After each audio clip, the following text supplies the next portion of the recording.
જૂનાગઢમાં પોલીસ પતિના આડા સંબંધોથી ત્રાસીને પત્નીએ આપઘાત કરી લીધો। ઢોરમારથી કંટાળી પરિણીતાએ પોતાનું જીવન ટૂંકાવ્યું। ફાંસો ખાતો ફોટો મોકલી લખી દીધું અલવિદા। પતિએ સસરાને કહ્યું કે મારે જૂનાગઢ મેંદરડા માતરવાણિયામાં લફરું।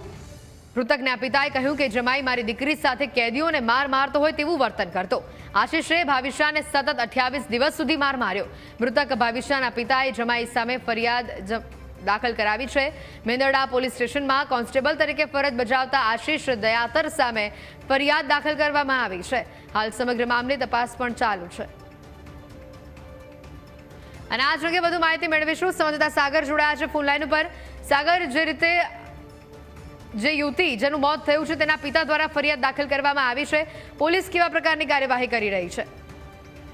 હા, જે હેતવી વાત કરવામાં આવે તો જે રીતે જે પરિણીતાના જે આપઘાતનો જે કિસ્સો હતો અને ખાસ કરીને જ્યારે જે આરોપ હતો પોલીસ કર્મચારી ઉપર હોય ત્યારે સ્વાભાવિક રીતે આ એક મામલો ગંભીર હતો અને આ મામલે ફરિયાદ પણ દાખલ કરી દેવામાં આવી છે। અને હવે પોલીસ છે એમના દ્વારા આ જે પોલીસ કર્મચારી છે તેની હાલ તપાસ કરવામાં આવી રહી છે। ખાસ કરીને તેના ઉપર જે અલગ અલગ જે કલમો લગાડવામાં આવી છે કે જે એમને શારીરિક અને માનસિક ત્રાસ આપવામાં આવતો હતો અને મરવા માટેને જે મજબૂર કરવાની જે ફરિયાદ છે તો ગંભીર કલમો લગાડવામાં આવી છે અને પોલીસ છે એ આ દિશામાં હાલ તપાસ હાથ ધરી રહી છે। જી બિલકુલ સાગર, આભાર વિગતો બદલ।